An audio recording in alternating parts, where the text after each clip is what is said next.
ದಿನ ನಿಮಗೆ ಒಂದು ಕಥೆಯನ್ನ ಹೇಳ್ತೀನಿ ನಾನು. ಅದು ಹೇಗಿತ್ತು ಕಥೆ ಅಂತೇಳಿ ಹೇಳ್ಬೇಕಾಯ್ತಾ. ಒಂದಾನೊಂದು ಕಾಲದಲ್ಲಿ ಒಂದು ಸಾಮ್ರಾಜ್ಯ ಇತ್ತು. ಆ ಸಾಮ್ರಾಜ್ಯ ತುಂಬಾ ಸುಖ ಭೋಗ ವೈಭೋಗದಿಂದ ಕೂಡಿತ್ತು. ಅಂದ್ರೆ ಸುಖ ವೈಭೋಗ ಅಂದ್ರೆ ಗೊತ್ತಾಗುತ್ತಲ್ಲ, ಶ್ರೀಮಂತಿಗೆ ಸಾಮ್ರಾಜ್ಯ ಆಗಿತ್ತು. ಆ ಸಾಮ್ರಾಜ್ಯದಲ್ಲಿ ರಾಜ ರಾಣಿ ಹಿಂಗೆ ಇಬ್ರು ಕೂಡ ಜೀವನ ಮಾಡ್ತಾ ಇದ್ರು. ಅವರು ಕೂಡ ತುಂಬಾ ಸಂತೋಷದಿಂದ ಖುಷಿ ಆನಂದದಿಂದ ಸಾಮ್ರಾಜ್ಯದಲ್ಲಿ ಜೀವನವನ್ನ ನಡೆಸ್ತಾ ಇದ್ರು. ಆ ಇಬ್ಬರಿಗೂ ಕೂಡ ಮದುವೆ ಆಗಿ ಸುಮಾರು ವರ್ಷಗಳಾದರೂ ಕೂಡ ಮಕ್ಕಳು ಆಗಿರಲಿಲ್ಲ. ಅವರಿಬ್ರು ಮಕ್ಕಳಿಗೋಸ್ಕರ ತುಂಬಾ ಪರಿತಪಿಸ್ತಾ ಇದ್ರು. ಹೇಗಾದ್ರೂ ಮಾಡಿ ಮಕ್ಕಳನ್ನ ನಾವು ಪಡಿಲೇಬೇಕು, ಇಷ್ಟೊಂದು ಸಾಮ್ರಾಜ್ಯ ಇದೆ, ಸುಖಭೋಗ ಜೀವನ ಇದೆ, ಮಕ್ಕಳು ಇಲ್ಲ ಅನ್ನೋದಕ್ಕೋರ್ಗು ಅವ್ರಿಗೆ ತುಂಬಾ ಕಾಡ್ತಾ ಇತ್ತು. ಅದಕ್ಕೆ ಅವ್ರು ಏನ್ ಮಾಡಿದ್ರು ಅಂತ ಹೇಳಿದ್ರೆ, ಮಕ್ಕಳನ್ನ ಪಡೀಲಿಕ್ಕೆ ದೇವರ ಮೊರೆ ಹೋದ್ರು. ಆ ದೇವರ ಆಶೀರ್ವಾದದಿಂದ ಅವರಿಗೆ ತುಂಬಾ ವರ್ಷಗಳ ನಂತರ ಏನಾಯ್ತಪ್ಪ ಅಂತ ಹೇಳಿದ್ರೆ ಒಂದು ಸುಂದರವಾದ ಗಂಡು ಮಗು ಹುಟ್ಟಿತು. ಆ ಗಂಡು ಮಗು ಹುಟ್ಟಿದಾಗ ರಾಜ ರಾಣಿಯ ಖುಷಿ ಆನಂದ ಏನಿದೆ ಅದಕ್ಕೆ ಮಿತಿಯೇ ಇರಲಿಲ್ಲ. ಆ ರಾಜ ರಾಣಿ ಏನ್ ಮಾಡಿದ್ರು ಅಂತ ಹೇಳಿದ್ರೆ, ಆ ಸುಂದರವಾದ ಮಗುವನ್ನ ಏನು ಹುಟ್ಟಿತ್ತು ಅದು ನೋಡ್ತಾ ತುಂಬಾ ಖುಷಿ ಪಟ್ರು, ಆನಂದ ಪಟ್ರು. ನಂತರ ಅವರ ಸಾಮ್ರಾಜ್ಯದ ಕುಲಪುರೋಹಿತರನ್ನ ಕರೆಸ್ಬಿಟ್ಟು ಆ ಮಗುವಿನ ಜಾತಕವನ್ನ ನೋಡ್ಲಿಕ್ಕೆ, ಆ ಮಗುವಿನ ಮುಂದಿನ ಭವಿಷ್ಯವನ್ನ ತಿಳಿಲಿಕ್ಕೆ ಆ ಗುರುಗಳನ್ನ ಕೇಳಿದ್ರು. ಆ ಗುರುಗಳು ಸುಂದರವಾದ ಮಗುವಿನ ಮುಖವನ್ನ ನೋಡ್ಬಿಟ್ಟು ಹೇಳಿದ್ರು, ಇವನು ಮುಂದೆ ಸನ್ಯಾಸಿ ಆಗ್ತಾನೆ ಅಂತ ಹೇಳಿದ್ರು. ತುಂಬಾ ಹೆಸರುವಾಸಿ ಆಗ್ತಾನೆ, ಹೆಸರನ್ನ ಬಳಸ್ಕೊಳ್ತಾನೆ, ಮುಂದೆ ಸನ್ಯಾಸಿ ಆಗ್ತಾನೆ ಇವನು ಅಂತ ಹೇಳಿದ್ರು. ಆ ರಾಜ ರಾಣಿಗೆ ತುಂಬಾ ಬೇಸರ ಆಗ್ಬಿಟ್ಟು, ಬಹಳ ವರ್ಷಗಳಿಂದ ನಾವು ಮಕ್ಕಳೇ ಇರಲಿಲ್ಲ, ವರ್ಷಗಳ ನಂತರದಲ್ಲಿ ನಮಗೆ ಈ ಸುಂದರವಾದ ಮಗು ಹುಟ್ಟಿದೆ, ಆದ್ರೆ ಇವನು ಮುಂದೆ ಸನ್ಯಾಸಿ ಆಗ್ತಾನೆ ಅಂತೇಳಿ ಗುರುಗಳು ಹೇಳ್ತಾ ಇದ್ದಾರಲ್ಲ ಅಂತ ಹೇಳ್ಬಿಟ್ಟು ತುಂಬಾ ಆ ರಾಜನಿಗೂ ಬೇಸರ ಆಯ್ತು, ರಾಣಿಗೂ ಕೂಡ ಬೇಸರ ಆಯ್ತು. ಅದಕ್ಕೆ ಅವ್ರು ಏನ್ ಮಾಡಿದ್ರು ಅಂತ ಹೇಳಿದ್ರೆ, ನನ್ನ ಮಗ ಒಬ್ನೇ ನನ್ಗೆ ಗಂಡು ಮಗ, ನನ್ನ ನಂತರ ಈ ಸಾಮ್ರಾಜ್ಯಕ್ಕೆ ಒಡೆಯನಾಗ್ತಕ್ಕಂಥವ್ನು, ಸಾಮ್ರಾಜ್ಯವನ್ನ ನೋಡ್ಕೊಂಡು ಹೋಗುವಂಥವ್ನು, ಹಂಗಾಗಿ ಇವನನ್ನ ನಾವು ಸನ್ಯಾಸಿ ಆಗ್ಲಿಕ್ಕೆ ಬಿಡಬಾರ್ದು ಅಂತ ಹೇಳಿ ಅವ್ರ ತಂದೆ ಏನ್ ಮಾಡಿದ್ರಪ್ಪ ಅಂತ ಹೇಳಿದ್ರೆ, ಹೊರಗಿನ ಯಾವುದೇ ಜನರ ಪರಿಚಯ ಆಗದ ಹಾಗೆ ಅವ್ರೇನ್ ಮಾಡಿದ್ರು ಅಂತ ಹೇಳಿದ್ರೆ, ಅವನನ್ನ ಇಟ್ಟು ಅರಮನೆಯಲ್ಲೇ ಸಾಕುವಂತ ಪ್ರಯತ್ನವನ್ನ ಮಾಡಿದ್ರು. ಅಂದ್ರೆ ಒಂದು ಅರಮನೆ, ನಿಮಗೆ ಸಾಮ್ರಾಜ್ಯದ ರಾಜ ಅಂತಂದ್ರೆ ಹೆಂಗಿರುತ್ತೆ ಅವ್ರ ಜೀವನ, ಅವ್ರ ಮನೆ ಅಲ್ಲ ಅಂತ ನಿಮ್ಗೆ ಗೊತ್ತಿದೆ ಅಲ್ವಾ, ಒಂದು ಕಲ್ಪನೆ ಇದೆ. ಯಾಕಂದ್ರೆ ಆ ಚಲನಚಿತ್ರಗಳಲ್ಲೂ ನೋಡಿದ್ದೀರಿ ನೀವು ಅಲ್ವಾ, ಅರಮನೆಯಿಂದ ಹೇಗಿರುತ್ತೆ, ರಾಜ ರಾಣಿಯರ ಜೀವನ ಹೆಂಗಿರ್ತದೆ ಅಂತ ಹೇಳ್ಬಿಟ್ಟಲ್ವಾ. ಹಂಗಾಗಿ ಆ ರಾಜ ರಾಣಿನೂ ಕೂಡ ಏನ್ ಮಾಡಿದ್ರು, ತಮ್ಮ ಮಗನಿಗೆ ಆ ಮನೆಯ ಒಳಗಡೆನೆ ಏನ್ ಮಾಡಿದ್ರು ಅಂತ ಹೇಳಿದ್ರೆ, ಒಂದು ರೂಮ್ ನಲ್ಲಿ ಬಿಟ್ಬಿಟ್ಟು ಅವನಿಗೆ ಎಲ್ಲಾ ರೀತಿಯ ಸುಖ ಭೋಗ ಜೀವನವನ್ನ ನಡೆಸಲಿಕ್ಕೆ ಬೇಕಾದಂತ ಸಿದ್ಧತೆಯನ್ನ ಅಲ್ಲಿ ಅವ್ರಿಗೆ ಏನ್ ಮಾಡಿದ್ರು, ವ್ಯವಸ್ಥೆಯನ್ನ ಮಾಡಿದ್ರು. ಹಿಂಗೆ ಅವನು ಏನ್ ಮಾಡ್ತಿದ್ದ, ಅದೇ ರೂಮಿನಲ್ಲಿ ಇದ್ದು ಯಾವ್ದು ಹೊರಗೆ ಹೋಗ್ತಿರ್ಲಿಲ್ಲ, ಹೊರಗಿನ ಜನರ ಸಂಪರ್ಕ ಇರಲಿಲ್ಲ. ಇಲ್ಲೂ ನೀವ್ ಹೆಂಗೆ ಎಲ್ಲ ಇಡೀ ಮನೆ ಅಂದ್ರೆ ಊರು ಎಲ್ಲ ಸುತ್ತಾಡ್ತಿರಲ್ವ, ಆ ತರ ಯಾವುದೇ ಅವನಿಗೆ ಸೌಲಭ್ಯ ಇರ್ಲಿಲ್ಲ. ಇದ್ರೂ ಕೂಡ ಅವನು ನಾವು ತಂದೆ ತಾಯಿ ಹೊರಗಡೆ ಬಿಟ್ಟಿರ್ಲಿಲ್ಲ. ಯಾಕಂದ್ರೆ ಅವ್ರ ಗುರು ಹೇಳಿದ್ರಲ್ವಾ, ನೀವು ಮುಂದೆ ಸನ್ಯಾಸಿ ಆಗ್ತಾನೆ ಅಂತ ಹೇಳ್ಬಿಟ್ಟು. ಸೊ ಆ ಭಯದಿಂದ ಅವ್ರ ತಂದೆ ತಾಯಿ ಏನ್ ಮಾಡಿದ್ರು ಅಂತ ಹೇಳಿದ್ರೆ, ಅವನಿಗೆ ಹೊರಗಿನ ಸಮಾಜದ ಪರಿಚಯವೇ ಆಗಬಾರ್ದು, ಆ ರೀತಿಯಲ್ಲಿ ಇಟ್ಬಿಟ್ಟು ಅವನನ್ನು ಏನ್ ಮಾಡ್ತಿದ್ರು, ಸಾಕ್ತಾ ಇದ್ರು. ಹಾಗಾಗಿ ಅವನಿಗೆ ಇದೇ ರೀತಿ ಜೀವನವನ್ನು ನಡೆಸ್ಕೊಂಡು ಹೋಗ್ತಾ ಇದ್ದ. ಹೀಗೆ ಅವನು ಮದುವೆ ವಯಸ್ಸಿಗೆ ಬಂದಂತಹ ಹಾವಿಗೆ ಆ ತಂದೆ ತಾಯಿ ಏನ್ ಮಾಡಿದ್ರು, ಹುಡುಗಿ ನೋಡಿದ್ರು, ಮದುವೆಯನ್ನು ಕೂಡ ಮಾಡ್ಬಿಟ್ಟು ನಂತರ ಮತ್ತು ಅದೇ ರೀತಿ ಅವನಿಗೆ ಜೀವನವನ್ನ ಕಂಟಿನ್ಯೂ ಮಾಡ್ಲಿಕ್ಕೆ ಮುಂದುವರಿಸಿದ್ರು. ನಂತರ ಅವನಿಗೂ ಮದುವೆ ಆಯ್ತೀಗ, ಮತ್ತು ಒಂದು ಮಗು ಕೂಡ ಆಯ್ತು. ಹಿಂಗೆ ಸಂಸಾರ ಅವನು ಸಾಕ್ತಾ ಇತ್ತು. ಒಂದಿನ ಏನಾಯ್ತಪ್ಪ ಅಂತ ಹೇಳಿದ್ರೆ, ಅವನಿಗೆ ಅನಿಸ್ತು, ನಾನು ಇಲ್ಲೇ 4 ಗೋಡೆಗಳ ಮಧ್ಯೆ ಇದ್ದು ಜೀವನವನ್ನ ಮಾಡ್ತಾ ಇದ್ದೀನಿ, ಈ ಹೊರಗಿನ ಪ್ರಪಂಚ ಹೇಗಿದೆ ಅನ್ನೋದು ನನಗೆ ಗೊತ್ತಿಲ್ಲ, ನಾನು ಹೊರಗಿನ ಪ್ರಪಂಚ ನೋಡ್ಬೇಕಲ್ಲ ಅಂತ ಅವನಿಗೆ ಅನಿಸ್ತು. ಅದಕ್ಕೆ ಅವನು ಏನ್ ಮಾಡ್ತಾ ಅಂತ ಹೇಳಿದ್ರೆ, ತನ್ನ ಹೆಂಡತಿಗೂ ಹೇಳಿಲ್ಲ, ತನ್ನ ತಂದೆಗೂ ಹೇಳಿಲ್ಲ, ತಾಯಿಗೂ ಹೇಳಿಲ್ಲ. ಅವನ ಸೇವೆ ಮಾಡುವುದು ಒಬ್ಬ ಸೇವಕ ಇದ್ದ, ಆ ಸೇವಕನನ್ನ ಕರೆದುಕೊಂಡು ಅವನು ಏನ್ ಮಾಡ್ದ ಅಂತ ಹೇಳಿದ್ರೆ ಒಂದಿನ ವೇಷವನ್ನ ಮರೆಸ್ಕೊಂಡು ಯಾರಿಗೂ ಹೇಳ್ದೆ ಮನೆಯಿಂದ ಹೊರಗೆ ಹೋದ. ಮನೆಯಿಂದ ಹೊರಗೆ ಹೋಗಿ ಅವನೇನು ಬೀದಿಗಳಲ್ಲಿ ಸಂಚಾರ ಮಾಡ್ತಿದ್ದಲ್ಲ, ಆ ಸಂಚಾರ ಮಾಡುವಾಗ ಅವನಿಗೆ 3 ದೃಶ್ಯಗಳು ಕಂಡು ಬಂದವು. 3 ದೃಶ್ಯಗಳನ್ನ ಅವನು ನೋಡ್ದ. ಏನು 3 ದೃಶ್ಯಗಳು ಅಂತ ಹೇಳಿದ್ರೆ, ಮೊದಲನೇ ದೃಶ್ಯ ಯಾವ್ದಪ್ಪ ಅಂತ ಹೇಳಿದ್ರೆ ಒಬ್ಬ ಮುದುಕನನ್ನು ನೋಡಿದ. ಇನ್ನೊಂದು ದೃಶ್ಯ ಯಾವುದು ಅಂತ ಹೇಳಿದ್ರೆ ರೋಗದಿಂದ ಬಳಲ್ತಾ ಇರ್ತಕ್ಕಂಥ ವ್ಯಕ್ತಿಯನ್ನ ನೋಡಿದ. 3ನೇ ದೃಶ್ಯ ಯಾವುದು ಅಂತ ಹೇಳಿದ್ರೆ ಸತ್ತ ಹೆಣವನ್ನ ನೋಡಿದ. ಈಗ ಮೊದಲನಿಗೆ ವಯಸ್ಸಾದ ಮುದುಕನನ್ನು ನೋಡ್ದ. 2ನೇದು ರೋಗದಿಂದ ಬಳಲ್ತಾ ಇರ್ತಕ್ಕಂಥ ವ್ಯಕ್ತಿಯನ್ನ ನೋಡ್ದ. 4ನೇದು 3ನೇದು ಸತ್ತ ಹೆಣ ಅಥವಾ ಶವ ಅಂತ ಕರಿತೀವಲ್ವಾ, ಇದನ್ನ ನೋಡ. ಈ 3 ದೃಶ್ಯಗಳನ್ನ ನೋಡ್ಕೊಂಡವನು ಅರಮನೆಗೆ ಬಂದಾಗ ಅವನಿಗೆ ಮನಸ್ಸಿನಲ್ಲಿ ಏನೋ ಒಂದು ರೀತಿಯ ಗೊಂದಲ, ಚಿಂತೆ, ಯೋಚನೆ ಇದು ಹುಟ್ಕೊಳ್ಳುತ್ತೆ. ಅಂದ್ರೆ ಅವನ ಅರಮನೆ ಒಳಗೆ ಇದ್ದು ಬೆಳೆದಿದ್ದ, ಹೊರಗೆ ಸಮಾಜದ ಪರಿಚಯ ಅವನಿಗೆ ಇರಲಿಲ್ಲ. ಸೊ ಈ 3 ದೃಶ್ಯಗಳನ್ನು ನೋಡಿದಾಗ ವ್ಯಕ್ತಿ ಹಾಗಾದ್ರೆ ವಯಸ್ಸಾದಂಗೆ ಮುದುಕ ಆಗ್ತಾನೆ, ಅವನಿಗೆ ಅನೇಕ ರೋಗ ರುಜಿನಗಳು ಬರ್ತವೆ, ಮತ್ತೆ ಕೊನೆಗೊಂದು ಅವನು ಸತ್ತು ಹೋಗ್ತಾನೆ ಅಲ್ವಾ, ಅವನಿಗೆ ಸಾವು ಬರುತ್ತೆ. ಈ ಮನುಷ್ಯನ ಜೀವನದಲ್ಲಿ ಇವೆಲ್ಲವೂ ಕೂಡ ಬರುವಾಗ ಅವನು ಯಾಕೆ ಆಸೆ ಪಟ್ಟು ಆ ಸುಖ ಭೋಗ ಜೀವನಕ್ಕೆ ಇಷ್ಟಪಡ್ತಾನೆ? ಎಲ್ಲವೂ ನನಗೆ ಬೇಕು, ನಾನು ಸುಖವಾಗಿರ್ಬೇಕು, ಎಲ್ಲದೂ ನನ್ನ ಕೂಡ ಪಡ್ಕೊಂಡು ನಾನು ಜೀವನವನ್ನ ಮಾಡ್ಬೇಕು ಅಂತ ಯಾಕೆ ಬಯಸ್ತಾನ ಅವನು? ಅದು ಈ ತರ ಎಲ್ಲ ಅವನಿಗೆ ಸಾವು ಬರುತ್ತೆ, ವಯಸ್ಸಾಗುತ್ತೆ ಅಲ್ವಾ, ರೋಗ ರುಜಿನಗಳು ಬರ್ತವೆ, ಇಷ್ಟೆಲ್ಲ ಕಷ್ಟಗಳು ಜೀವನದಲ್ಲಿ ಇದ್ದಾಗ ಅವನಿಗೆ ಇವೆಲ್ಲ ಇದಕ್ಕೂ ಅವನು ಯಾಕೆ ಇಷ್ಟೊಂದು ಇಷ್ಟಪಡ್ತಾನೆ, ಸುಖದ ಜೀವನವನ್ನು ಮಾಡ್ಲಿಕ್ಕೆ ಈ ತರ ಎಲ್ಲ ಆಸೆ ಪಡ್ತಾನೆ ಅಂತ ಹೇಳಿ ಅವನಿಗೆ ಏನಾಯ್ತಪ್ಪ ಅಂತ ಹೇಳಿದ್ರೆ ಒಂದು ರೀತಿ ತಲೆಯಲ್ಲಿ ಅದೇ ಯೋಚನೆ ತುಂಬಿಕೊಂಡು ರಾತ್ರಿ ಎಲ್ಲ ನಿದ್ದೆ ಇಲ್ಲ, ಆ ಕಡೆ ಈ ಕಡೆ ಓಡಾಡ್ತಿದ್ದ. ಆ ಪ್ರಶ್ನೆಗಳಿಗೆ ಅವನು ಉತ್ತರವನ್ನ ಕಂಡುಕೊಳ್ಳಿಕ್ಕೆ ಪ್ರಯತ್ನವನ್ನ ಪಟ್ಟ. ಆದ್ರೆ ಅವನಿಗೆ ಆ ಪ್ರಶ್ನೆಗಳಿಗೆ ಯಾವುದೇ ಉತ್ತರ ಸಿಗಲಿಲ್ಲ. ಎಷ್ಟೇ ಯೋಚನೆ ಮಾಡಿದ್ರು ಆ ಪ್ರಶ್ನೆಗಳಿಗೆ ಉತ್ತರ ಅವನಿಗೆ ಸಿಗ್ಲಿಲ್ಲ. ಕೊನೆಗೆ ಅವನು ಏನ್ ಮಾಡ್ದ ಅಂತ ಹೇಳಿದ್ರೆ ಯಾರಿಗೂ ಕೂಡ ಹೇಳದೆ ತನ್ನ ತಂದೆ, ತಾಯಿ, ಹೆಂಡತಿ, ಮಗು ಎಲ್ಲವನ್ನೂ ಬಿಟ್ಟು ಇಡೀ ಸುಖಭೋಗ ಜೀವನ, ಒಂದು ಸಾಮ್ರಾಜ್ಯದ ರಾಜಕುಮಾರ ಅವನು ಅಲ್ವಾ, ಹೆಂಗೆ ಜೀವನ ಮಾಡ್ಬೋದು, ಹೆಂಗೆ ಸುಖವಾಗಿ ಬದುಕಬಹುದಿತ್ತಲ್ವ ಅವನು. ಆದ್ರೆ ಇವೆಲ್ಲವನ್ನೂ ಕೂಡ ಅವನು ತ್ಯಾಗ ಮಾಡೋದಂದ್ರೆ ಬಿಟ್ಟು ಬಿಡೋದು ಅಂತ. ಆ ಬಿಟ್ಟು ಅವನು ಏನ್ ಮಾಡಿದ ಅಂತ ಹೇಳಿದ್ರೆ ಒಂದು ಸರಳ ಉಡುಗೆ ತೊಡುಗೆಯನ್ನು ಕೊಟ್ಟು ಅರಮನೆಯನ್ನು ತ್ಯಜಿಸಿ ಹೊರಟು ಹೋಗಿ ಅನೇಕ ವರ್ಷಗಳ ಕಾಲ ತಪಸ್ಸನ್ನ ಮಾಡಿದ. ಆ ತಪಸ್ಸು ಮಾಡಿದಾಗ ಅವನಿಗೆ ಆ ಜ್ಞಾನೋದಯದ ತಪಸ್ಸಿನ ಅವಧಿಯಲ್ಲಿ ಏನೆಲ್ಲ ಅವನಿಗೆ ಆ ಪ್ರಶ್ನೆಗಳಿಗೆ ಉತ್ತರವನ್ನ ಕಂಡುಕೊಳ್ಳುವಂತ ಯೋಚನೆಯಲ್ಲಿ ತೊಡ್ಕೊಂಡು ಅವನು ತಪಸ್ಸನ್ನು ಮಾಡಿದ್ನೋ, ಧ್ಯಾನ ಮಾಡಿದ್ನೋ, ಆ ಅವಧಿಯಲ್ಲಿ ಅವನಿಗೆ ತಿಳಿದಂತಹ ಸತ್ಯ, ಆ ಪ್ರಶ್ನೆಗಳಿಗೆ ಉತ್ತರ ಏನು ಅನ್ನುವಂಥದ್ದನ್ನು ಏನು ಅವನು ತಪಸ್ಸಿನ ಮೂಲಕ ಕಂಡುಕೊಂಡೋ ಅದೆಲ್ಲವನ್ನು ಕೂಡ ಅವನು ಜಗತ್ತಿಗೆ ಸಾರುವಂತಹ ಕೆಲಸವನ್ನ ಮಾಡಿದ, ತಿಳಿಸ್ತಕ್ಕಂಥ ಕೆಲಸವನ್ನ ಮಾಡಿದ. ಮಕ್ಕಳೇ, ಹಾಗಾದ್ರೆ ಕತೆ ಚೆನ್ನಾಗಿತ್ತಲ್ವಾ? ಹಾಗಾದ್ರೆ ತಿಪ್ಪೇಶ, ಈ ಕತೆ ಯಾರಿಗೆ ಸಂಬಂಧಪಟ್ಟಿದ್ದು ಪೂಜೆ? ಗೌತಮ ಬುದ್ಧರಿಗೆ ಸಂಬಂಧಪಟ್ಟಿರುವಂತದ್ದು, ಹೌದಲ್ಲ? ಕೂತ್ಕೊಳ್ತೀವಿ. ಹಾಗಾದ್ರೆ ನೀವು ಕೂಡ ಗೌತಮ ಬುದ್ಧರ ಬಗ್ಗೆ ಹೀಗೆ ಸಾಕಷ್ಟು ಕಥೆಗಳನ್ನು ಕೇಳಿದಿರಲ್ವಾ?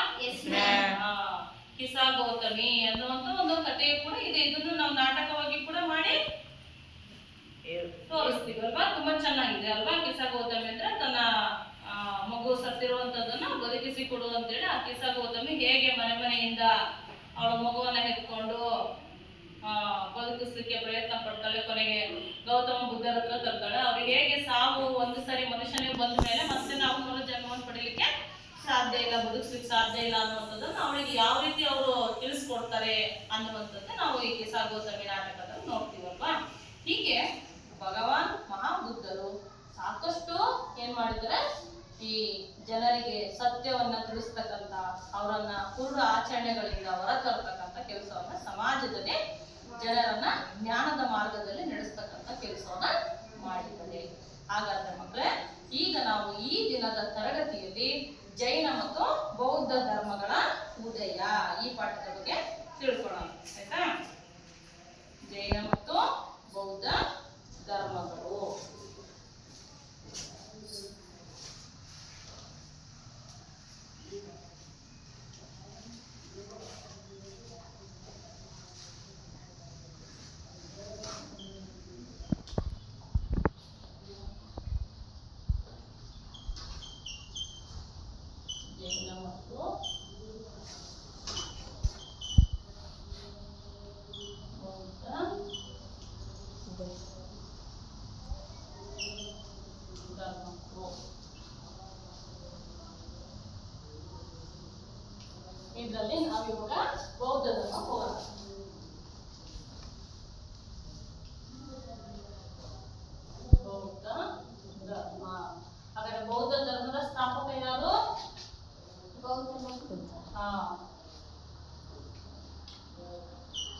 ಪ್ರಾರಂಭಕ ಗೌತಮ ಬುದ್ಧ ಇವರ ಜೀವನ ಚರಿತ್ರೆ ಅಲ್ವಾ. ಇವರ ಜೀವನ ಚರಿತ್ರೆಯ ಬಗ್ಗೆ ನಾವು ಇವಾಗ ತಿಳ್ಕೊಳ್ಳೋಣ. ಈ ಬೌದ್ಧ ಧರ್ಮವನ್ನ ಸ್ಥಾಪನೆ ಮಾಡಿದಂತಹ ಗೌತಮ ಬುದ್ಧ ಅಲ್ವಾ. ಇವ್ರು ಎಲ್ಲಿ ಹುಟ್ಟಿದ್ರು, ಇವ್ರ ತಂದೆ ತಾಯಿ ಯಾರು ಅಂತೇಳಿ ನಾಯಿನ ಅವ್ರ ಬಗ್ಗೆ ಒಂದು ಶಾರ್ಟ್ ಆಗಿರ್ತಕ್ಕಂಥ ಕಥೆಯನ್ನು ಹೇಳಿದ್ನಲ್ವಾ. ಹಾಗಾದ್ರೆ ಅವ್ರ ತಂದೆ ತಾಯಿ ಯಾರು, ಸೊ ಅವರು ಎಲ್ಲಿ ಹುಟ್ಟಿದ್ರು ಅಂತೇಳಿ ಈಗ ನಾವು ಅವ್ರ ಬಗ್ಗೆ ಸಂಕ್ಷಿಪ್ತವಾಗಿ ಸ್ವಲ್ಪ ಮಾಹಿತಿಯನ್ನ ತಿಳ್ಕೊಳ್ಳೋಣ ಆಯ್ತಾ. ನೋಡಿ, ಗೌತಮ ಬುದ್ಧರ ಮೊದಲ ಹೆಸರು ಏನು ಅಂದ್ರೆ, ಇವರ ತಂದೆ ತಾಯಿ ಇಟ್ಟಂತ ಮೊದಲನೇ ಹೆಸರು ಯಾವ್ದಪ್ಪ ಅಂತ ಹೇಳಿದ್ರೆ ಸಿದ್ಧಾರ್ಥ. ಮೂಲ ಹೆಸರು ಬರ್ಕೊಳ್ಳಿ. ಮೂಲ ಹೆಸರು ಸಿದ್ಧಾರ್ಥ. ಅವರ ತಂದೆ ತಾಯಿ ಹುಟ್ಟಿದಾಗ ಅವರಿಗೆ ಇಟ್ಟಂತಹ ಹೆಸರು ಯಾವ್ದಪ್ಪ ಅಂತ ಹೇಳಿದ್ರೆ ಸಿದ್ಧಾರ್ಥ ಎನ್ನುವಂತಹ ಹೆಸರನ್ನ ಕೊಟ್ಟಿದ್ರು. ಹಾಗಾದ್ರೆ ಇವರು ಎಷ್ಟನೇ ಶತಮಾನದಲ್ಲಿ ಹುಟ್ಟಿದ್ದಾರೆ ಅಂತ ಹೇಳಿದ್ರೆ 6ನೇ ಶತಮಾನದಲ್ಲಿ. 6ನೇ ಶತಮಾನದಲ್ಲಿ ಜನನ ಅಥವಾ ಜನಿಸಿದರು. ಎಷ್ಟನೇ ಶತಮಾನದಲ್ಲಿ ಜನಿಸಿದರು ಗೌತಮ ಬುದ್ಧರು? 6ನೇ ಶತಮಾನದಲ್ಲಿ. 6ನೇ ಶತಮಾನದಲ್ಲಿ. 6ನೇ ಶತಮಾನದಲ್ಲಿ ಸಿದ್ಧಾರ್ಥ ಅಥವಾ ಗೌತಮ ಬುದ್ಧರು ಜನಿಸಿದರೆ ಅನ್ನುವಂಥದ್ದು. ನೋಡಿ, ಇವರ ತಂದೆ ಹೆಸರು ಶುದ್ಧೋಧನ. ತಂದೆ ಶುದ್ಧೋಧನ. ಇವರು ಶಾಕ್ಯ ಎನ್ನುವ ವಂಶಕ್ಕೆ ಸೇರಿದವರು. ಶಾಕ್ಯ ಎನ್ನುವಂತಹ ವಂಶಕ್ಕೆ ಸೇರಿದಂತಹ ಶುದ್ಧೋಧನ. ತಂದೆ ತಾಯಿ ಕೂಡ ಉಂಟು ಮತ್ತು ಗಣ ರಾಜ್ಯದ ರಾಜನು ಕೂಡ ಇವರ ತಂದೆ ಆಗಿದ್ರು ಅನ್ನುವಂಥದ್ದು. ಮತ್ತೆ ಈಗ ನಿಮ್ಗೆ ಗೊತ್ತಿದೆಯಲ್ಲ, ಈಗ ನನ್ನ ಕಥೆಯನ್ನು ಹೇಳಿದ್ರಲ್ವಾ, ತುಂಬಾ ಶಾಕ್ಯ ವಂಶದ ರಾಜನಾಗಿದ್ದರಿಂದ ತುಂಬಾ ಸುಖ ಭೋಗ ವೈಭೋಗದ ಜೀವನವನ್ನು ಇವರು ನಡೆಸ್ತಾ ಇದ್ರು. ಸೊ ನಾನು ಹೇಳಿದಾಗೆ ಅನೇಕ ವರ್ಷಗಳ ಕಾಲ ಇವರಿಗೆ ಶುದ್ಧೋಧನ ಅವರಿಗೆ ದಂಪತಿಗಳಿಗೆ ಮಕ್ಕಳಿರಲಿಲ್ಲ. ನಂತರ ದೇವರ ಕೃಪೆಯಿಂದ ಅವರಿಗೆ ಒಂದು ಗಂಡು ಮಗು ಜನಿಸ್ತು. ನಂತರ ಆ ಗಂಡು ಮಗುವನ್ನ ಗುರುಗಳು ನೋಡ್ಬಿಟ್ಟು ಏನ್ ಮಾಡಿದ್ರು, ಮುಂದೆ ಇವನು ಸನ್ಯಾಸಿ ಆಗ್ತಾನೆ ಅಂತೇಳಿ ಹೇಳಿದ್ರು. ನಂತರ ಅವ್ರ ತಂದೆ ಏನ್ ಮಾಡಿದ್ರು, ಅವ್ರು ಸನ್ಯಾಸಿ ಆಗ್ಬಾರ್ದು, ಒಬ್ಬನೇ ಮಗ ಅಂತೇಳಿ ಪ್ರೀತಿಯಿಂದ ಸಾಕಿ ಹೊರಗಿನ ಪ್ರಪಂಚದ ಪರಿಚಯವೇ ಆಗದಂತೆ ಅವ್ರನ್ನ ಏನ್ ಮಾಡಿದ್ರು, ಮನೆಯೊಳಗಡೆ ಇಟ್ಬಿಟ್ಟು ಸಾಕಿದ್ರು. ಕೊನೆಗೊಂದಿನ ಸಿದ್ಧಾರ್ಥ ಏನ್ ಮಾಡಿದ್ರು, ಸಮಾಜದ ಬಗ್ಗೆ ಪ್ರಪಂಚದ ಬಗ್ಗೆ ತಿಳ್ಕೊಳ್ಬೇಕು ಅಂತ ಹೇಳ್ಬಿಟ್ಟು ಅವ್ರು ಏನ್ ಮಾಡಿದ್ರು, ಹೊರ ಹೋದಂತ ಸಂದರ್ಭದಲ್ಲಿ ಅವ್ರಿಗೆ 3 ದೃಶ್ಯಗಳು ಕಂಡು ಬಂದವು ಅಂತ ನಮ್ ಕಥೆ ಹೇಳಿದ್ನಲ್ವಾ. ಒಬ್ಬ ಮುದುಕನನ್ನು ನೋಡ್ತಾರೆ, ಒಬ್ಬ ರೋಗಿಯನ್ನ ನೋಡ್ತಾರೆ, ಒಂದು ಈ ರೀತಿಯಾಗಿ ಅವರು 3 ದೃಶ್ಯಗಳನ್ನ ಕಂಡಾಗ ಇವು ಯಾಕೆ ಮನುಷ್ಯನ ಜನ್ಮದಲ್ಲಿ ಇವೆಲ್ಲವೂ ಬರ್ತವೆ ಅನ್ನುವಂಥದ್ದು ಒಂದು ಪ್ರಶ್ನೆ ಅವರಲ್ಲಿ ಕಾಡುತ್ತೆ. ಅದು ಪುತ್ರವನ್ನ ಕಂಡುಕೊಳ್ಳಿಕ್ಕೆ ಕೊನೆಗವರು ಏನ್ ಮಾಡ್ತಾರೆ, ಸನ್ಯಾಸಿಯಾಗಿ ಎಲ್ಲವನ್ನು ಕೂಡ ತ್ಯಜಿಸಿ ಮನೆಯನ್ನು ಬಿಟ್ಟು ಹೊರಟು ಹೋಗ್ತಾರೆ ಅನ್ನೋದು. ಸೊ ಹೀಗೆ ಅವರು ಹೋಗಿ ಏನ್ ಮಾಡ್ತಾರೆ, ಆ ಪ್ರಶ್ನೆಗಳಿಗೆ ಉತ್ತರವನ್ನ ಕಂಡುಕೊಳ್ಳಿಕ್ಕೆ ಅನೇಕ ವರ್ಷಗಳ ಕಾಲ ತಪಸ್ಸನ್ನ ಮಾಡ್ತಾರೆ, ಧ್ಯಾನವನ್ನ ಆಚರಿಸ್ತಾರೆ ಅನ್ನುವಂಥದ್ದು. ಸೊ ಈ ರೀತಿ ಅವ್ರಿಗೆ ಜ್ಞಾನೋದಯ ಆದ ನಂತರದಲ್ಲಿ ಅವ್ರು ಏನು ಅಂದ್ರೆ ತಪಸ್ಸನ್ನು ಉಳ್ಕೊಂಡು ಧ್ಯಾನ ಮಾಡ್ತಕ್ಕಂತ ಏನು ಒಂದು ಸಂದರ್ಭ ಇತ್ತು, ಆ ಒಂದು ಸಮಯದಲ್ಲಿ ನಿರತನಾಗಿ ಜ್ಞಾನೋದಯವನ್ನ ಪಡೆದ ನಂತರ ಸಿದ್ಧಾರ್ಥನನ್ನ ಏನಂತ ಕರೆದ್ರು ಅಂತ ಹೇಳಿದ್ರೆ ಬುದ್ಧ ಎಂದು ಕರೆದರು. ಬುದ್ಧ ಎಂದು ಕರೆದರು. ಅಂದ್ರೆ ಅವರು ಕಂಡಂತಹ 3 ಪ್ರಶ್ನೆಗಳು ಅವರಲ್ಲಿ ಇತ್ತವಲ್ಲ, 3 ಪ್ರಶ್ನೆಗಳು, ಅದಕ್ಕೆ ಅವರು ಉತ್ತರವನ್ನು ಕಂಡುಕೊಳ್ಳಿಕ್ಕೆ, ಸತ್ಯವನ್ನ ಕಂಡುಕೊಳ್ಳಿಕ್ಕೆ ಏನು ಎಲ್ಲವನ್ನ ತ್ಯಜಿಸಿ ಅವರು ಸನ್ಯಾಸಿಯಾಗಿ ಹೊರಟು ಹೋಗಿ ಅನೇಕ ವರ್ಷಗಳ ಕಾಲ ಧ್ಯಾನದಲ್ಲಿ ತೊಡ್ಕೊಂಡ್ರಲ್ಲ, ಆ ಧ್ಯಾನದಲ್ಲಿ ನಿರತರಾದಾಗ ಅವರಿಗೆ ಆ 3 ಪ್ರಶ್ನೆಗಳಿಗೆ ಉತ್ತರ ಸಿಕ್ತು. ಆ ಜ್ಞಾನೋದಯ ಪಡೆದ ನಂತರ 3 ಪ್ರಶ್ನೆಗಳಿಗೆ ಅವರು ಉತ್ತರವನ್ನ ಕಂಡುಕೊಂಡ ನಂತರದಲ್ಲಿನ ಸಿದ್ಧಾರ್ಥರನ್ನ ನಾವು ಏನಂತ ಕರಿತೀವಪ್ಪ ಅಂತಂದ್ರೆ ಬುದ್ಧ ಎಂದು ಕರೆಯುತ್ತೇವೆ. ಆಯ್ತಾ? ನೋಡಿ, ಈ ಜ್ಞಾನೋದಯದ ನಂತರ ಅವರು ಮೊಟ್ಟ ಮೊದಲು ಹಾಗಾದ್ರೆ ಎಲ್ಲಿಂದ ಬೋಧನೆಯನ್ನ ಸ್ಟಾರ್ಟ್ ಮಾಡಿದ್ರು, ಪ್ರಾರಂಭವನ್ನ ಮಾಡಿದ್ರು ಅಂತ ಹೇಳಿದ್ರೆ ವಾರಣಾಸಿ ವಾರಣಾಸಿ ಎಲ್ಲಿ ಬರುತ್ತೆ ಅಂತ ಹೇಳಿದ್ರೆ ಕಾಶಿ ಹತ್ತಿರ ಆಯ್ತಾ. ವಾರಣಾಸಿಯ ಜಿಂಕೆ ವನದಲ್ಲಿ ತನ್ನ ಮೊದಲ ಬೋಧನೆ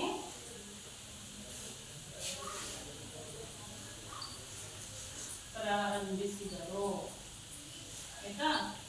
ಸಿದ್ಧಾರ್ಥ ಅಥವಾ ಗೌತಮ ಬುದ್ಧರು ತನಗೆ ಜ್ಞಾನೋದಯವಾದ ನಂತರದಲ್ಲಿ ತನ್ನ ಬೋಧನೆಯನ್ನ ಮೊಟ್ಟ ಮೊದಲು ಎಲ್ಲಿಂದ ಸ್ಟಾರ್ಟ್ ಮಾಡಿದ್ರು, ಪ್ರಾರಂಭ ಮಾಡಿದ್ರು ಅಂತ ಹೇಳಿದ್ರೆ ವಾರಣಾಸಿಯ ಜಿಂಕೆ ವನದಲ್ಲಿ ತನ್ನ ಮೊದಲ ಬೋಧನೆಯನ್ನ ಪ್ರಾರಂಭ ಮಾಡಿದ್ರು ಅನ್ನುವಂಥದ್ದು. ಇದನ್ನೇ ನಾವು ಧರ್ಮಚಕ್ರ ಪ್ರವರ್ತನ ಎಂದು ಕರೆಯುತ್ತೇವೆ.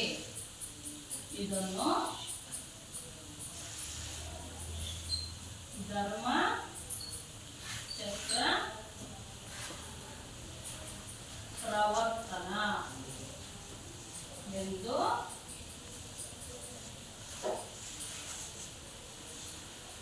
ಕರೆಯುವರು. ಧರ್ಮಚಕ್ರ ಪ್ರವರ್ತನ ಎಂದು ಕರೆಯುವರು ಆಯ್ತಾ. ಗೌತಮ ಬುದ್ಧರು ಜ್ಞಾನೋದಯದ ನಂತರ ಏನೋ ಅವರು ಸತ್ಯವನ್ನ ಕಂಡುಕೊಂಡ್ರ ಅದನ್ನ ಅವರು ಮೊದಲು ಎಲ್ಲಿಂದ ಜನರಿಗೆ ಬೋಧನೆಯನ್ನ ಮಾಡಲಿಕ್ಕೆ ಸ್ಟಾರ್ಟ್ ಮಾಡಿದ್ರಪ್ಪ ಅಂತ ಹೇಳಿದ್ರೆ ವಾರಣಾಸಿಯ ಜಿಂಕೆ ವನದಲ್ಲಿ ತನ್ನ ಮೊದಲ ಬೋಧನೆಯನ್ನ ಸತ್ಯವನ್ನ ಜನರಿಗೆ ತಿಳಿಸುವಂತ ಕೆಲಸವನ್ನ ಮಾಡಿದ್ರು. ಇದನ್ನೇ ನಾವೇನಂತ ಕರಿತೀವಿ, ಧರ್ಮ ಚಕ್ರ ಪ್ರವರ್ತನ, ಧರ್ಮಚಕ್ರ ಪ್ರವರ್ತನ ಎಂದು ಕರೆಯುತ್ತೇವೆ. ಹಾಗಾದ್ರೆ ಸಿದ್ಧಾರ್ಥರು ಮೊದಲು ತನ್ನ ಬೋಧನೆಯನ್ನು ಎಲ್ಲಿ ಮಾಡಿದರು? ವಾರಣಾಸಿ ಜಿಂಕೆ ವನದಲ್ಲಿ ತನ್ನ ಸಿದ್ಧಾರ್ಥರು ತನ್ನ ಮೊದಲ ಬೋಧನೆಯನ್ನು ಎಲ್ಲಿ ಮಾಡಿದ್ರು ಅಂತ ಹೇಳಿದ್ರೆ ವಾರಣಾಸಿ ಜಿಂಕೆ ವನದಲ್ಲಿ. ಇದನ್ನ ನಾವು ಏನಂತ ಕರಿತೀವಿ?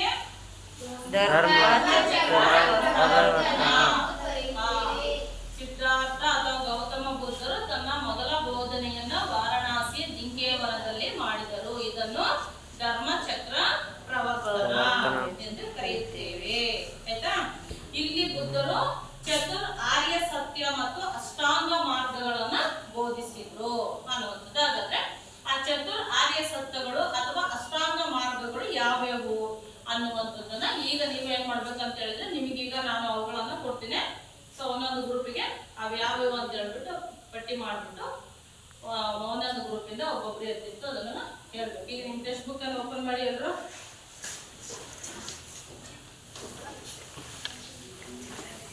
ಆಕಾಶ ನಿನ್ನ ಆ ಕಡೆ ಹೋಗು.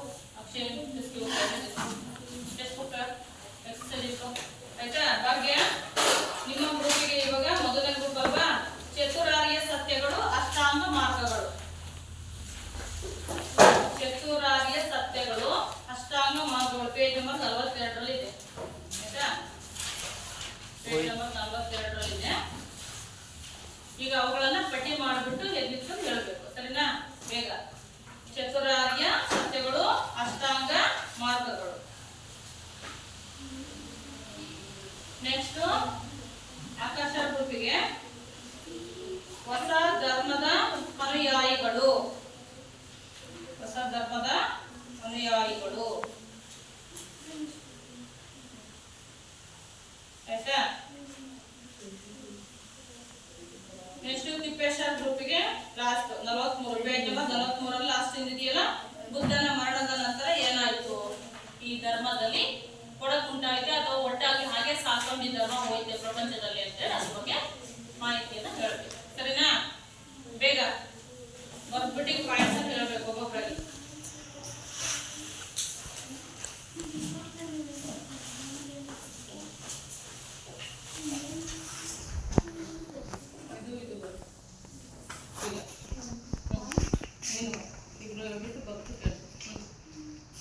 ಪಾಯಿಂಟ್ಸ್ ಮಾಡ್ಬೇಕು.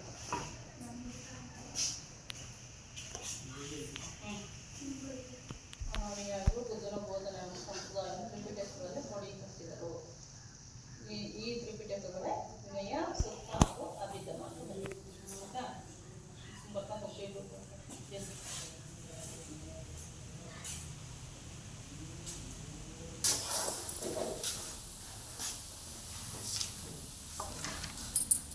ಪೂರ್ತಿ ಕವರ್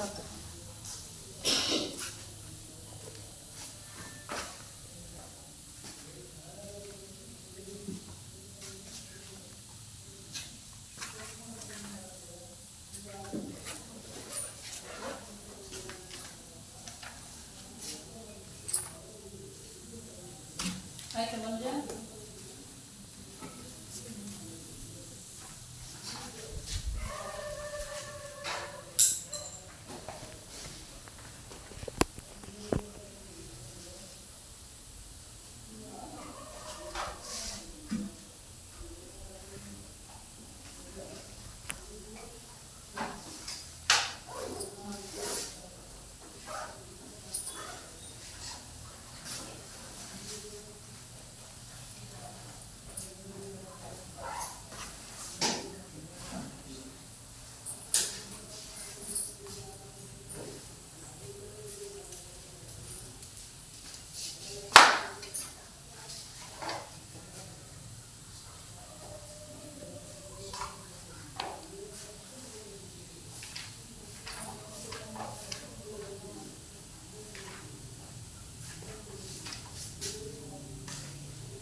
ಭಿನ್ನಾಭಿಪ್ರಾಯದಿಂದಾಗಿ ಒಳಸಂಗಡಗಳು ಹುಟ್ಟಿಕೊಂಡವು.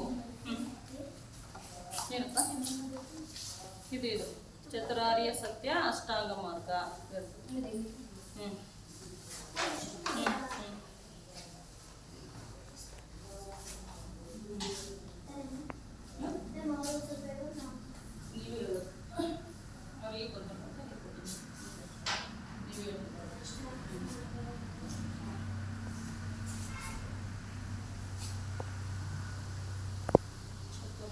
ಅಯ್ಯೋ 4 ನಿಮಿಷದ ಮೇಲೆ ಇರಬೇಕು.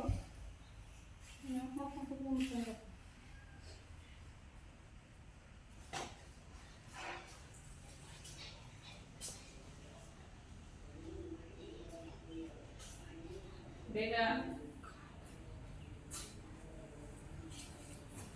ಆಯ್ತು ಅಕ್ಷಯ, ಬೇಗ ಜಲ್ದಿ.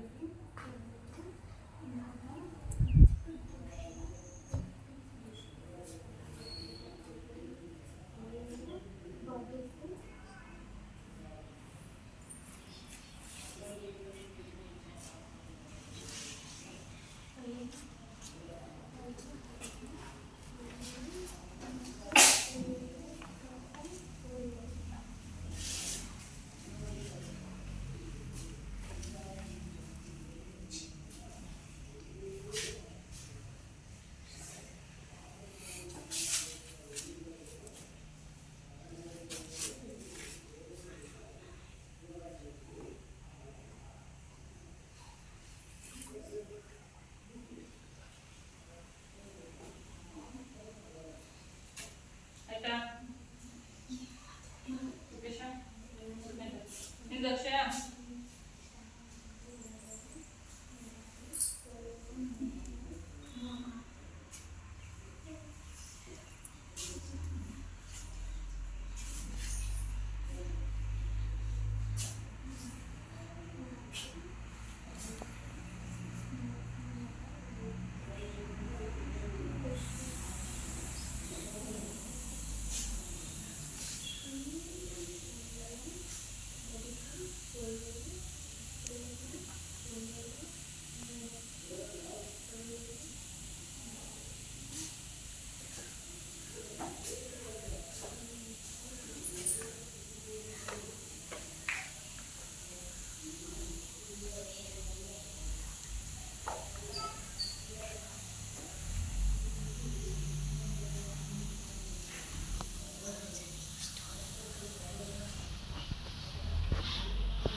ನಿಮ್ದು ಅಕ್ಷಯ ಬೇಗ ಟೈಮ್ ಇದೆ.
ಹಾಗೆ ಅತಿಯಾದ ಆಸೆಯಿಂದ ಬಿಡುಗಡೆ ಪಡೆದಾಗಲೇ ನೆಮ್ಮದಿಯ ಬದುಕು ಸಾಧ್ಯ. ಅಷ್ಟಾಂಗ ಮಾರ್ಗದ ಅನುಸರಣೆಯಿಂದ ಆಸೆಯಿಂದ ವಿಮುಕ್ತಿ ಸಾಧ್ಯ. ಹಾಗೆ ಅಷ್ಟಾಂಗ ಮಾರ್ಗವನ್ನು ಮಧ್ಯಮ ಪಥವೆಂದು ಕರೆಯುವರು. ಅಷ್ಟಾಂಗ ಮಾರ್ಗಗಳು ಒಳ್ಳೆಯ ನಡತೆ, ಒಳ್ಳೆಯ ಮಾತು, ಒಳ್ಳೆಯ ನೋಟ, ಒಳ್ಳೆಯ ಬದುಕು, ಒಳ್ಳೆಯ ಪ್ರಸಂಗ, ಒಳ್ಳೆಯ ನೆನಪು, ಒಳ್ಳೆಯ ನಿರ್ಧಾರ, ಒಳ್ಳೆಯ ಚಿಂತನೆ.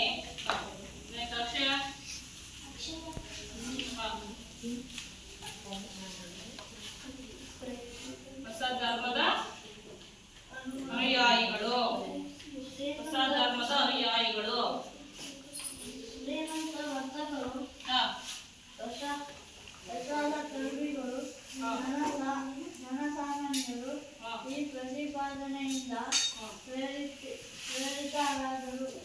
ಜನಸಾಮಾನ್ಯರ ಭಾಷೆಯಾದ ಸಂಸ್ಕೃತದ ಮೂಲಕ ಬುದ್ಧನು ತನ್ನ ಬೋಧನೆಗಳನ್ನು ಮಾಡಿದನು. ಬೌದ್ಧ ಧರ್ಮದ ಹೊಸ ಪಾತ್ರವನ್ನು ಆಯ್ದುಕೊಂಡು ಪ್ರವರ್ತನೆಯ ಹಾದಿಯನ್ನು ಹಿಡಿಯಿತು. ಬುದ್ಧ ಹಾಗೂ ಅವನ ಅನುಯಾಯಿಗಳು ಗೋಸಲ ಮಗ್ಗದ ಹಾಗೂ ಗಂಗಾ ನದಿಯ ಪ್ರಯಾಣ ಪ್ರದೇಶದ ಉಳಿದ ಹಲವು ನಗರಗಳಿಗೆ ಭೇಟಿ ಕೊಟ್ಟು ತಮ್ಮ ವಿಚಾರಗಳನ್ನು ಬೋಧಿಸಿದರು. 80ನೇ ವಯಸ್ಸಿನಲ್ಲಿ ಬುದ್ಧನ ಅವಿರತವಾದ ಸಾರ್ಥಕ ಬದುಕು ಕುಶಿನಗರದಲ್ಲಿ ಅಂತ್ಯಗೊಂಡಿತು. ಇದನ್ನು ಮಹಾಪರಿನಿರ್ವಾಣವೆಂದು ಕರೆಯಲಾಗಿದೆ. ಬುದ್ಧನು ವಿಹರಿಸಿದ ಪ್ರದೇಶಗಳಲ್ಲಿ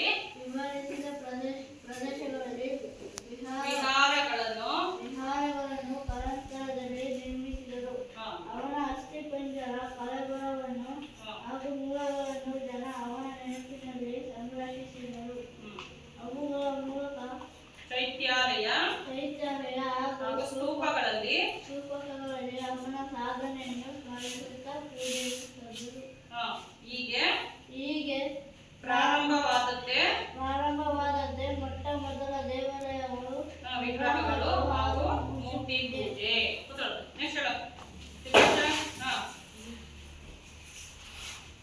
ಬುದ್ಧನ ಮರಣದ ನಂತರ ಅವನ ಅನುಯಾಯಿಗಳು ಬುದ್ಧನ ಬೋಧನೆ ಹಾಗೂ ಸಂಪ್ರದಾಯವನ್ನು ತ್ರಿಪಿಟಕಗಳಲ್ಲಿ ಕ್ರೋಢೀಕರಿಸಿದರು. ಇವೆ ವಿನಯ ಸುತ್ತ ಹಾಗೂ ಅಭಿಧಮ್ಮ ಪೀಠಿಕೆ ವೇದ ಕರೆಯಲ್ಪಟ್ಟಿವೆ. ಕಾಲಕ್ರಮೇಣ ಬೋಧನೆಗಳಲ್ಲಿ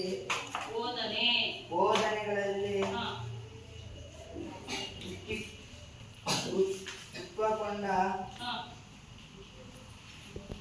ಭಿನ್ನಾಭಿಪ್ರಾಯದಿಂದಾಗಿ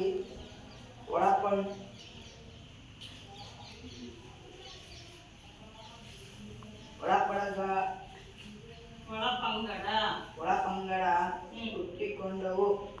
ಬುದ್ಧನ ಮೂರ್ತಿ ಆರಾಧನೆ ಮಾಡುವವರು ವಿನಯ ಪಥ ಬುದ್ಧನ ಬೋಧನೆಗಳನ್ನು ಆರಾಧಿಸುವವರು ಮಹಾಯಾನ ಪಂಥ ಮತ್ತು ಬುದ್ಧ ಆರಾಧನೆಯ ಜೊತೆಗೆ ತಂತ್ರಮಂತ್ರಗಳನ್ನು ಅಳವಡಿಸಿಕೊಂಡವರು ವಜ್ರಯಾನ ಪಂಥ ಎಂದು ಬೌದ್ಧ ಧರ್ಮ ವಿಭಜಿತಗೊಂಡಿತು. ಇಂದು ಬುದ್ಧನನ್ನು ಅರಸುವ ಅನೇಕ ಆವಿಗಳನ್ನು ಹುಡುಕಿಕೊಂಡಿರುವ ಸಂಘಟನೆಗಳನ್ನು ಜಗತ್ತಿನ ನಾವು ಕಾಣುತ್ತೇವೆ. ಈಗ ನಿಮ್ಗೆ ಗೊತ್ತಾಯ್ತಲ್ವಾ ಬುದ್ಧರು ಬೋಧಿಸಿದಂತಹ ಚತುರಾರ್ಯ ಸತ್ಯಗಳು ಯಾವ್ಯಾವು ಅನ್ನೋದು. ಅಂದ್ರೆ ಈ ಲೋಕವೆಲ್ಲ ದುಃಖದಿಂದ ಕೂಡಿ ಕೂಡಿದೆ, ನೋವಿನಿಂದ ಕೂಡಿದೆ ಅಂತ ಅವನಿಗೆ ಗೊತ್ತಾಯ್ತು. ಯಾಕಂದ್ರೆ ಅವನು ಮನೆ ಬಿಟ್ಟು ಹೊರಗೆ ಹೋದ್ನಲ್ವಾ, ಸಮಾಜವನ್ನು ನೋಡ್ಬೇಕು ಹೇಗಿದೆ ಅಂತ ಅವಾಗ ಅವನಿಗೆ ಮೂರು ದೃಶ್ಯಗಳು ಕಂಡು ಬಂದ್ವಲ್ಲ. ಸೊ ಅದಕ್ಕೆ ಅವನಿಗೆ ಗೊತ್ತಾಯ್ತು ಮನುಷ್ಯನ ಜೀವನ ದುಃಖದಿಂದ ನೋವಿನಿಂದ ಕೂಡಿದೆ ಅಂತೇಳಿ. ಹಾಗಾದ್ರೆ ಈ ದುಃಖಕ್ಕೆ ಮೂಲ ಕಾರಣ ಏನು ಅಂತ ಅವನು ಏನಂತ ಧ್ಯಾನದಲ್ಲಿ ತೊಳ್ಕೊಂಡಲ್ಲ. ಸರ್ವಸಂಗ ಪರಿತ್ಯಾಗಿ ಆಗಿ ಧ್ಯಾನದಲ್ಲಿ ಹೋಗಿ ನಿರತನಾದ, ಸತ್ಯನ ಕಂಡುಕೊಳ್ಳಿಕ್ಕೆ ಅಂತ ನಾನು ಹೇಳಿದ್ದಲ್ವಾ. ಆವಾಗ ಅವನಿಗೆ ಏನಾಯ್ತು, ಈ ನೋವು ಯಾಕೆ ಮನುಷ್ಯನ ಜೀವನದಲ್ಲಿ ಬರುತ್ತೆ, ದುಃಖ ಯಾಕಾಗುತ್ತೆ ಅವನಿಗೆ, ಇದು ಕಾರಣ ಏನಪ್ಪಾ ಅಂತ ಹೇಳಿದ್ರೆ ಅವನು ಪಡುವಂತ ಆಸೆ. ಎಲ್ಲದಕ್ಕೂ ಮೂಲ ಕಾರಣನೇ ಆಸೆ. ಎಲ್ಲ ಸುಖಭೋಗ ಜೀವನ ಮಾಡ್ಬೇಕು ಅಂತೇಳಿ ಅವನು ಎಲ್ಲದನ್ನು ಪಡ್ಕೊಬೇಕು ನಾವು ಅಂತ ಆಸೆ ಪಡ್ತಾನೋ ಅದೇ ಅವನ ಜೀವನ ನೋವಿನಿಂದ ಕೂಡ್ಲಿಕ್ಕೆ ಕಾರಣ ಅಂತೇಳಿ ಅವ್ನು ಹೇಳ್ದ. ಆಮೇಲೆ ನಾವು ಈ ದುಃಖ ನೋವಿನಿಂದ ಹೊರಗೆ ಬರ್ಬೇಕು ಅಂದ್ರೆ ನಾವೇನ್ ಮಾಡ್ಬೇಕು, ಆಸೆಯನ್ನ ಬಿಡಬೇಕು. ಆಸೆಯನ್ನ ಬಿಟ್ರೆ ಮಾತ್ರ ನಾವು ನೋವಿನಿಂದ ದುಃಖದಿಂದ ವಿಮುಕ್ತಿ ಹೊಂದಿ ಜೀವನವನ್ನ ನಡೆಸಲಿಕ್ಕೆ ಸಾಧ್ಯ ಅಂತ ಹೇಳಿ ಅವನು ಜನರಿಗೆ ಬೋಧನೆಯನ್ನ ಮಾಡ್ದ. ನೆಕ್ಸ್ಟ್ ಈ ಅಷ್ಟಾಂಗ ಮಾರ್ಗದ ಮುಖಾಂತರವಾಗಿ ಅವನು ಏನು ಮಾಡ್ದ, ಮುಕ್ತಿಯನ್ನ ಪಡಿಬಹುದು ಅಂತೇಳಿ ಹೇಳ್ದ. ಅಷ್ಟಾಂಗ ಮಾರ್ಗಗಳು ಯಾವ್ಯಾವ ಅಂತೇಳಿ ಮಾನವನಲ್ಲಿ ಒಳ್ಳೆಯ ನಡತೆ ಇರಬೇಕು, ಒಳ್ಳೆಯ ನೆನಪಿರ್ಬೇಕು, ಒಳ್ಳೆಯ ನೋಟ ಇರಬೇಕು, ಆಮೇಲೆ ಒಳ್ಳೆಯ ಬದುಕಿರ್ಬೇಕು, ಒಳ್ಳೆಯ ನಿರ್ಧಾರ ಇರಬೇಕು, ಒಳ್ಳೆಯ ಚಿಂತನೆ ಇರಬೇಕು, ಒಳ್ಳೆಯ ಪ್ರಯತ್ನ ಇರಬೇಕು, ಒಳ್ಳೆಯ ಮಾತು ಇರಬೇಕು ಅಲ್ವಾ. ಈ ರೀತಿ ನಾವು ಈ ಅಷ್ಟಾಂಗ ಮಾರ್ಗಗಳನ್ನು ಅನುಸರಿಸಿದ್ರೆ ಜೀವನದಲ್ಲಿ ಮುಕ್ತಿಯನ್ನ ಪಡಿಬಹುದು, ನಾವು ಸುಖವಾದ ಜೀವನವನ್ನು ಮಾಡಬಹುದು ಅಂತ ಹೇಳ್ಬಿಟ್ಟು ಅವನು ಹೇಳ್ದ ಅನ್ನುವಂಥದ್ದು. ನೆಕ್ಸ್ಟ್ ಹೊಸ ಧರ್ಮದ ಅನುಯಾಯಿಗಳು ಅಂದ್ರೆ ಈ ಗೌತಮ ಬುದ್ಧನ ಸ್ಥಾಪಿಸಿದಂತ ಈ ಏನು ಬೌದ್ಧ ಧರ್ಮ ಇದೆಯಲ್ಲ, ಈ ಧರ್ಮದ ಅನುಯಾಯಿಗಳು ಯಾರೆಲ್ಲ ಆದ್ರು ಅಂತ ಹೇಳಿದ್ರೆ ಅನೇಕ ಶ್ರೀಮಂತ ವರ್ತಕರು ಅಂದ್ರೆ ವ್ಯಾಪಾರಿಗಳು ಅಲ್ವಾ, ಇವರು ಈ ಧರ್ಮವನ್ನ ಸೇರ್ಕೊಂಡ್ರು, ಗೌತಮ ಬುದ್ಧನ ಬೋಧನೆಗಳನ್ನ ಕೇಳ್ಬಿಟ್ಟು ಅನ್ನುವಂಥದ್ದು. ಆಮೇಲೆ ಅನೇಕ ವೃತ್ತಿಗಳನ್ನು ಹೊಂದಿದಂತ ಕುಶಲಕರ್ಮಿಗಳು, ಆಮೇಲೆ ಜನಸಾಮಾನ್ಯರು, ಇವರೆಲ್ಲರೂ ಕೂಡ ಏನ್ ಮಾಡಿದ್ರು, ಗೌತಮ ಬುದ್ಧನ ಸರಳವಾದ ಬೋಧನೆಗಳನ್ನ ಕೇಳ್ಬಿಟ್ಟು ಅವರೆಲ್ಲರೂ ಕೂಡ ಆ ಧರ್ಮವನ್ನ ಸೇರ್ಕೊಂಡ್ರು ಅನ್ನುವಂಥದ್ದು. ಸೊ ಹಿಂಗೆ ಕಾಲ್ನಡಿಗೆಯಲ್ಲಿ ಸುಮಾರು ವರ್ಷಗಳ ಕಾಲ ಇಡೀ ಅನೇಕ ಪ್ರದೇಶಗಳನ್ನ ಸುತ್ತಿ ಗೌತಮ ಬುದ್ಧನ ಏನ್ ಮಾಡ್ದ, ತನ್ನ ಬೋಧನೆಗಳನ್ನ ಜನರಿಗೆ ಬೋಧನೆಯನ್ನ ಮಾಡಿದ, ಬೋಧಿಸಿದ. ಹೀಗೆ ಆತ ತನ್ನ 80ನೇ ಇಡೀ ವಯಸ್ಸಿನಲ್ಲಿ ಎಲ್ಲಿ ಅವನು ನಿರ್ವಾಣವನ್ನ ಹೊಂದಿದ್ದ ಅಂತ ಹೇಳಿದ್ರೆ ನೋಡಿ, ಕುಶಿನಗರ. ಆ ಕುಶಿನಗರದಲ್ಲಿ ಇವನ ಜೀವನ ಏನಾಯ್ತಪ್ಪ ಅಂತ ಹೇಳಿದ್ರೆ ಅಂತ್ಯ ಆಯ್ತು. ಅಂದ್ರೆ ಆ ಕುಶಿನಗರದಲ್ಲಿ ಇವನ 80ನೇ ಇಡೀ ವಯಸ್ಸಿನಲ್ಲಿ ಮರಣವನ್ನ ಹೊಂದಿದ. ಇದನ್ನೇ ನಾವೇನಂತ ಕರಿತೀವಿ, ಮಹಾಪರಿನಿರ್ವಾಣ ಅಂತೇಳಿ ಕರಿತೀವಿ ಅನ್ನುವಂಥದ್ದು. ನೆಕ್ಸ್ಟ್ ಹಾಗಾದ್ರೆ ಈ ಗೌತಮ ಬುದ್ಧನ ಮರಣದ ನಂತರವಾಗಿ ಈ ಬೌದ್ಧ ಧರ್ಮ ಹಾಗಾದ್ರೆ ಮತ್ತೆ ಹೆಚ್ಚು ಪ್ರಗತಿಯನ್ನ ಹೊಂದುತ್ತಾ ಅಂತೇಳಿ ನಾವು ನೋಡ್ತಾ ಹೋದ್ರೆ ನೋಡಿ, ಬುದ್ಧನ ಮರಣದ ನಂತರವಾಗಿ ಅವನ ಬೋಧನೆಗಳನ್ನು ಒಪ್ಪಿಕೊಂಡು ಏನು ಅನೇಕ ಜನರು ಅವನ ಶಿಷ್ಯಂದಿರು ಅನುಯಾಯಿಗಳು ಅಂತ ಕರಿತೀವಲ್ಲ, ಅವರೆಲ್ಲ ಏನ್ ಮಾಡಿದ್ರು ಅಂತ ಹೇಳಿದ್ರೆ ಈ ಬುದ್ಧನ ಬೋಧನೆಗಳನ್ನ ತ್ರಿಪಿಟಕಗಳಲ್ಲಿ ಕ್ರೋಢೀಕರಿಸೋದು ಅಂದ್ರೆ ಸಂಗ್ರಹ ಮಾಡಿ ಇಡೋದು. ಆ ತ್ರಿಪಿಟಕಗಳನ್ನೇ ನಾವು ಇಲ್ಲಿ 3 ವಿಧಗಳಲ್ಲಿ ನೋಡ್ತೀವಿ. ಅವ್ಯಾವ ಅಂತ ಹೇಳಿದ್ರೆ ವಿನಯ ತ್ರಿಪಿಟಕ, ಸುತ್ತ ತ್ರಿಪಿಟಕ, ಅಭಿಧಮ್ಮ ತ್ರಿಪಿಟಕ ಅಂತೇಳಿ 3 ವಿಧಗಳಿದ್ದಾವೆ ತ್ರಿಪಿಟಕಗಳಲ್ಲಿ. ಇದರಲ್ಲಿ ಬುದ್ಧನ ಬೋಧನೆಗಳನ್ನ ಅವರ ಶಿಷ್ಯರು ಅಥವಾ ಅನುಯಾಯಿಗಳು ಸಂಗ್ರಹವನ್ನ ಮಾಡಿದ್ರು ಅನ್ನೋದು. ನಂತರ ಕಾಲಕ್ರಮೇಣ ಏನಾಯ್ತಪ್ಪ ಅಂತ ಹೇಳಿದ್ರೆ ಆ ಬೋಧನೆಗಳಲ್ಲಿ ತೊಡಗಿಕೊಂಡಂತಹ ಭಿನ್ನಾಭಿಪ್ರಾಯಗಳಿಂದಾಗಿ ಆ ಬೌದ್ಧರಲ್ಲಿ ಏನಾದ್ರು ಒಳ ಪಂಗಡಗಳು ಹುಟ್ಕೊಂಡ್ವು ಅನ್ನುವಂಥದ್ದು. ಅದರಲ್ಲಿ ಸುಮಾರು ಪಂಗಡಗಳಿದ್ದಾವೆ. ಪ್ರಮುಖವಾಗಿ ನಾವು ಇಲ್ಲಿ 3 ಪಂಗಡಗಳನ್ನ ನೋಡ್ತೀವಿ. ಮಹಾಯಾನ ಪಂಥ, ಹೀನಯಾನ ಪಂಥ, ವಜ್ರಯಾನ ಪಂಥ ಅಂತೇಳಿ 3 ಪಂಥಗಳು ಇದಾವೆ. ಈಗ ನಾವು ಹೀನಯಾನ ಪಂಥ ಅಂದ್ರೆ ಯಾವುದು ಅಂತ ಹೇಳಿದ್ರೆ, ಯಾರು ಬುದ್ಧನ ಪ್ರತಿಮೆಯನ್ನ ಆರಾಧನೆ ಮಾಡ್ತಾರೋ ಅವರನ್ನೇ ಹೀನಯಾನ ಪಂಥದವರು ಅಂತೇಳಿ ಕರೀತಾರೆ. ನೆಕ್ಸ್ಟ್ ಯಾರು ಬುದ್ಧನ ಬೋಧನೆಗಳನ್ನ ಆರಾಧಿಸ್ತಾರೋ, ಬುದ್ಧ ಹೇಳಿರುವಂತ ಬದುಕಿದ್ದಾಗ ಅವನೇನ್ ಜನರಿಗೆ ಬೋಧನೆಗಳನ್ನ ಮಾಡಿದಾರಲ್ಲ, ಆ ಬೋಧನೆಗಳನ್ನ ಯಾರು ಆರಾಧಿಸ್ತಾರೋ ಅವರನ್ನ ಮಹಾಯಾನ ಪಂಥದವರು ಅಂತೇಳಿ ಕರೆಯಲಾಗಿದೆ ಅನ್ನುವಂಥದ್ದು. ಮತ್ತೆ ವಜ್ರಯಾನ ಪಂಥ ಅಂತ ಹೇಳಿದ್ರೆ ಈ ಬುದ್ಧನ ಬೋಧನೆಗಳ ಜೊತೆಗೆ ತಂತ್ರ ಮತ್ತು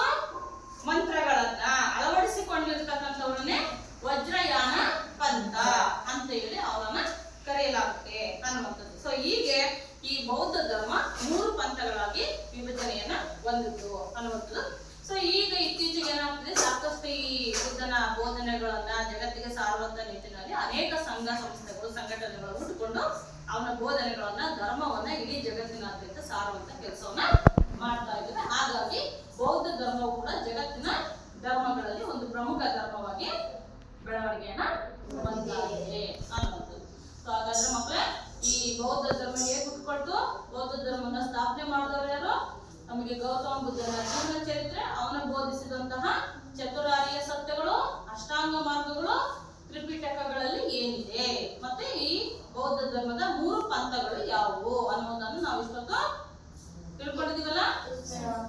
ಹಾಗಾದ್ರೆ ಈ ಪಾಠಕ್ಕೆ ಸಂಬಂಧಪಟ್ಟಂತೆ ನಾವು ಏನು ಚಟುವಟಿಕೆಯನ್ನ ಕೊಡ್ತೀವಿ ಅಂತ ಹೇಳಿದ್ರೆ, ನೀವೇನ್ ಚಟುವಟಿಕೆಯನ್ನ ಮಾಡ್ಕೊಂಡ್ ಬರ್ಬೇಕಪ್ಪ ಅಂತ ಹೇಳಿದ್ರೆ, ಇದಕ್ಕೆ ಸಂಬಂಧಪಟ್ಟಂತೆ ಗೌತಮ ಬುದ್ಧನ ಜೀವನಕ್ಕೆ ಸಂಬಂಧಿಸಿದಂತಹ ಚಿತ್ರಗಳನ್ನ ಸಂಗ್ರಹ ಮಾಡ್ಕೊಂಡು ಬರ್ಬೇಕು. ಇದು ನಿಮಗೆ ಚಟುವಟಿಕೆ, ನಾಳೆ ಕ್ಲಾಸಲ್ಲಿ ರೆಡಿ ಇರಬೇಕು, ಸರಿನಾ?